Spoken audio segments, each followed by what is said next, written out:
पिताजी के जूते के एड़ी में बोल दो छेद। बच्चा क्यों गुस्सा होकर के निकला था? क्योंकि बेटे को मोटरसाइकिल चाहिए थी। पिताजी का इतना बजट नहीं था, उनके पास एक पुराना सा स्कूटर तो था पर मोटरसाइकिल। बेटे को समझाया पर बेटे ने समझने का प्रयास नहीं किया। खैर, जब वो रक्त से निकली हुई बूंदों को सड़क पर देखा, फटे हुए पिता के जूते को देखा तो थोड़ा सा गुस्सा शांत हो गया, पर वापस नहीं हुआ, आगे चलता रहा। थोड़ी दूर चलते चलते चलते भूख लगी, जेब में हाथ डाला, परस निकाल करके कुछ खाने के लिए। जब परस को खोल करके देखा, परस भी फटा हुआ था और परस में कुछ कागजों के अलावा एक भी पैसा नहीं था। ध्यान से देखा तो परस भी उसका अपना नहीं बल्कि उसके पिता का था। वहीं पर बैठ गया, फटे हुए परस को, खाली परस को देख कर कागजों को खोल करके देखने लगा तो एक कागज की जो रसीद थी वो दिखाई दी। उस रसीद के अंदर स्कूटर को वापस करने की एक प्रार्थना, एक चिट्ठी लिखी हुई थी एजेंसी के अंदर कि मेरे स्कूटर को वापस आप ले लीजिए, जितना भी पैसा लगेगा उसके अंदर वो मुझे दीजिए और उसके बाद किस्तों पर मुझे एक मोटरसाइकिल उपलब्ध करा दीजिए। है दुनिया के लोगों,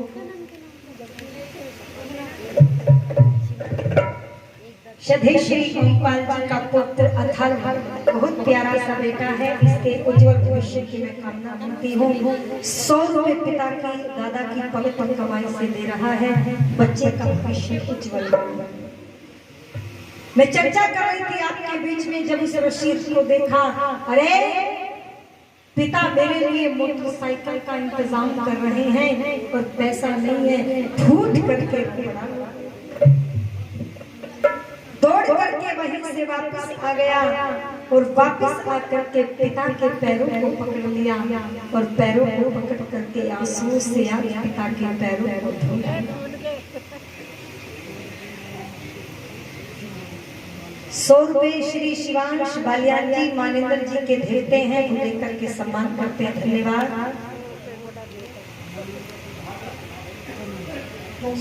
100 रुपए कनन तोमर श्री मानेंद्र जी के देते हैं, वो भी दे रहे हैं। दोनों बच्चों का बहुत सम्मान करती हूँ, ईश्वर से प्रार्थना करती हूँ उज्जवल भविष्य।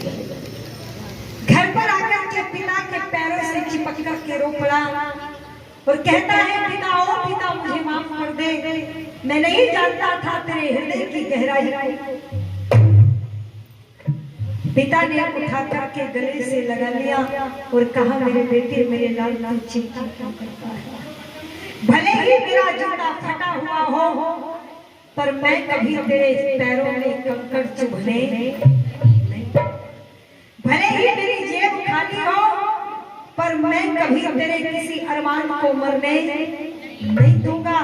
मैंने बात की थी अपने स्कूटर को बेच करके तुम्हारे लिए मोटरसाइकिल में लेकर के आऊं। शर्मिंदा होकर के पिता के पैरों में लिपट करके कहता है, पिता मुझे मोटरसाइकिल नहीं चाहिए, मुझे मेरे पिता का प्यार चाहिए और मुझे अपने पिता के पैरों में वो जूता चाहिए जो चलते वक्त उसके पैरों की रक्षा कर सके, उसके पैरों को छलनी करके रक्त से लहू लुहाना।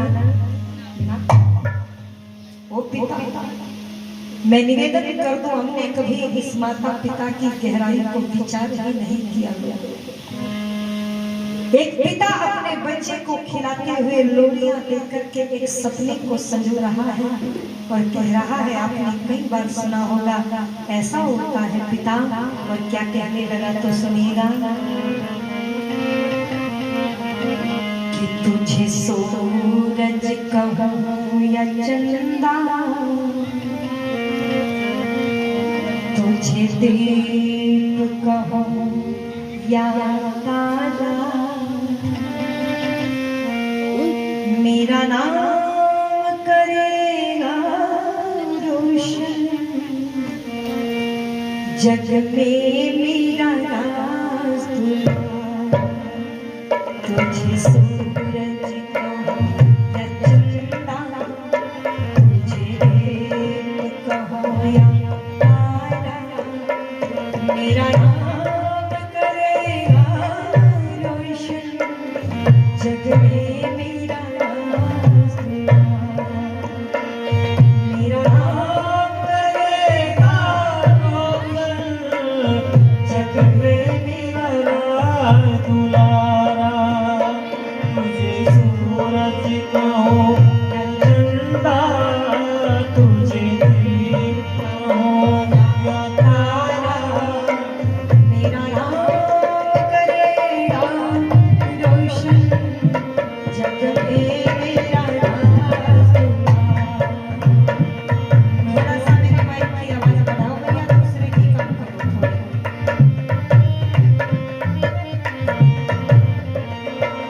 और पिता के अरमान तो देखिएगा लोग, कहते हैं भाई पुरुषों को अटैक ज्यादा आता है, महिलाओं को कम आता है।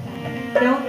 क्योंकि माँ के हृदय में, नारी के हृदय में जब चोट लगती है तो वो रो पड़ती है, पर पिता जब संतान के कष्टों से व्यथित होता है, उसके व्यवहार से व्यथित होता है, तो बोल दो कभी भी आंखों से आंसू टपक नहीं।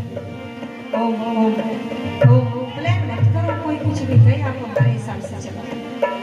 मैं निवेदन कर दूं आपके बीच में, और क्या कह दिया, मैं कब से तड़प रहा था, मेरे आंगन में कोई खेले, नन्ही सी खुशी के बदले मेरी सारी दुनिया ले ले। मैं कब से तड़प रहा था। ये पुस्तक बाद में बांटना भैया, भैया बाद में बांटना, बाद में, अभी मत बांटो। सब पुस्तक खोल के पढ़ रहे हैं, फिर मेरा बोलने की जो मेहनत है वो बेकार हो जाएगी। मुझे सुने तो सही, ये पुस्तक अगर है तो बंद कर दीजिए, थोड़ी देर में पढ़ना। और क्या कह दिया, मैं कब से तड़प रहा था, मेरे आंगन में कोई खेले, नन्ही सी खुशी के बदले मेरी सारी दुनिया ले ले। तेरे संग झूल रहा है मेरी बाहों में जग सारा, मेरा नाम करेगा रोशन, जग में मेरा राज दुलारा, थोड़ा ट्रेबल गा दो। सूरज कहो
भोपाल सिंधी शरीर से हमारे बीच में नहीं है, लेकिन यदि आप उनको देखना चाहते हैं तो पहले उनके कर्मों की गूंज को देखना और फिर उनके परिवार के बेटों को देखना। एक बेटे के रूप में मरने के बाद भी वो दो पिता का जन्म दोबारा हो जाता है। लोगों, आज पिता इसी भावना के साथ अपने बेटे को कह रहा है, मुख को चूम चूम करके, क्या तेरे बाद इस दुनिया में, मेरे बाद भी इस दुनिया में, जिंदा मेरा नाम ही रहेगा, जो भी देखेगा तुझको वो मेरा लाल कहेगा, जो भी देखेगा तुझको मेरा लाल कहेगा, तेरे रूप में मिल जाएगा, तेरे रूप में मिल जाएगा, मुझको जीवन दोबारा, मेरा नाम करेगा रोशन, जग में मेरा नाम दोबारा, मेरा नाम करेगा रोशन, जग में मेरा नाम दोबारा। तुझे सूरज कहूँ या चंदा, तुझे